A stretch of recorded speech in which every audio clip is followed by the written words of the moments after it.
श्रोता प्रेमियों, मैं राम सागर शास्त्री आप लोगों के समक्ष रखने जा रहा हूं अंगुली मुद्राओं का रहस्य।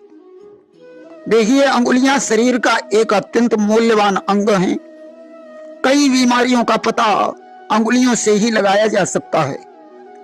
शरीर को स्वस्थ रखने तथा अनेकों बीमारियों से बचाने में अंगुलियां बहुत बड़ी भूमिका निभाती हैं। शरीर के हर भाग का तारतम्य कहीं न कहीं आकर अंगुलियों से जुड़ता है। पांचों अंगुलियों में सबकी अपनी अपनी भूमिका है। पांचों अंगुलियां हमारे 5 तत्वों का प्रतिनिधित्व करती हैं। यह शरीर 5 तत्वों से मिलकर बना है: अग्नि, वायु, आकाश, पृथ्वी और जल। अंगुलियों में अंगूठा अग्नि तत्व का प्रतीक है। अंगूठा के बाद की उंगली तर्जनी वायु तत्व का प्रतीक है। बीच की उंगली मध्यमा आकाश तत्व का प्रतीक है। उसके आगे की उंगली अनामिका पृथ्वी तत्व का प्रतीक है और सबसे छोटी उंगली कनिष्ठिका जल तत्व का प्रतीक है। अगर किसी को दिमागी रोग है तो तर्जनी और अंगूठे के अगले भाग को एक साथ आपस में मिलाएं। इस मुद्रा को नियमित करने से मस्तिष्क संबंधी बीमारियां दूर होती हैं और मस्तिष्क तेज होता है। भूल जाने की आदत और अनिद्रा में राहत मिलती है। ध्यान और एकाग्रता की कमी होने पर भी यह मुद्रा लाभदायक है। इसे सुबह शाम आधा घंटा करने से लाभ होता है। अगर कोई कान के रोग से परेशान है तो तर्जनी और अंगूठे के अग्रभाग को मिलाने के बाद मध्यमा और अंगूठे के अग्रभाग को मिलाएं। इसमें अंगूठे से मध्यमा को नियमित दबाएं। इसे भी सुबह शाम करना चाहिए। कान का दर्द ठीक होगा। कम सुनाई देने वाले को राहत मिलेगी। कान के घाव को ठीक करने में राहत मिलेगी। यदि किसी को हृदय रोग की समस्या हो तो अनामिका के अगले भाग को अंगूठे से स्पर्श करें। इससे मन की अशांति दूर होगी, हृदय की संचार क्षमता बढ़ेगी। इससे हृदय, मन तथा शरीर की कमजोरी दूर होती है तथा शरीर में स्फूर्ति और नव चेतना आती है।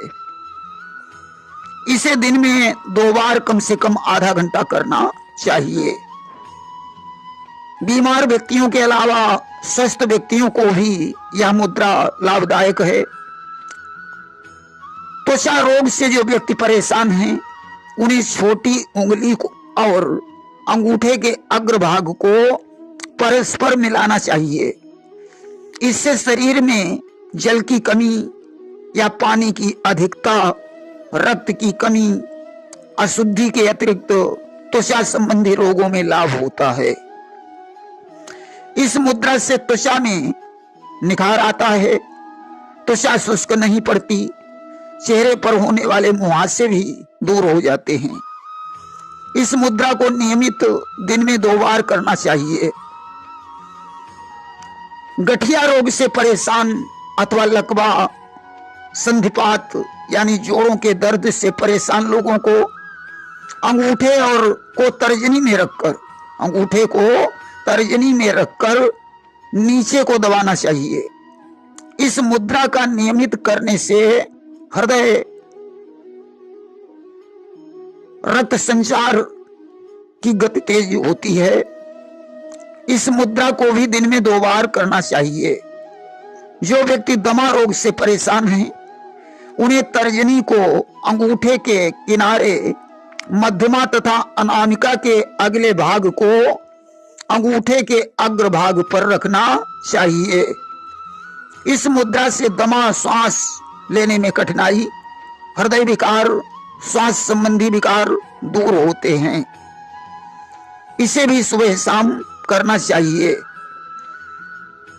आंख रोग के लिए छोटी उंगली और अनामिका के अगले भाग को अंगूठे के अगले भाग से मिलाना चाहिए। बाकी 2 उंगलियां बिल्कुल सीधी रखना चाहिए। इससे आंखों के रोग, आंखों की कमजोरी, सिर दर्द, शारीरिक और मानसिक बीमारियां दूर होती हैं। यह मुद्रा हृदय और श्वास रोग में भी लाभदायक है। इसे भी दिन में 2 बार करना चाहिए। पेट रोग, कब्ज, बदहजमी तथा पाचन शक्ति को बढ़ाने के लिए मध्यमा और अनामिका के अगले भाग को अंगूठे के अगले भाग से मिलाना चाहिए। शेष दोनों उंगलियां सीधी रखना चाहिए। इस मुद्रा को नियमित सुबह शाम करने से आंतों के विकार, पाचन संबंधी रोग दूर होते हैं, भूख तथा पाचन शक्ति बढ़ती है। जो लोग मोटापे से परेशान हैं, उन्हें अनामिका के अग्रभाग को अंगूठे से दबाना चाहिए। इसे दिन में 2 बार आधा घंटा तक करना चाहिए। इससे शरीर में बढ़ी हुई चर्बी दूर होती है और मोटापा कम हो जाता है। बदलते मौसम में लोग अक्सर खांसी जुकाम से परेशान हो जाते हैं। वे दोनों हाथों की उंगलियों को आपस में फंसाएं तथा दोनों अंगूठे तर्जनी के बीच खड़े रखें। इस मुद्रा को नियमित करने से खांसी, जुकाम और कफ संबंधी विकार दूर होते हैं। शरीर में मौसम के अनुकूल प्रतिरोधक क्षमता बढ़ती है। हाथ की उंगलियों से बनने वाली मुद्राओं से हम शरीर के विभिन्न तत्वों को कम या ज्यादा कर सकते हैं। इससे शरीर में आवश्यक तत्वों का संतुलन बनता है और गुणों का विकास होता है।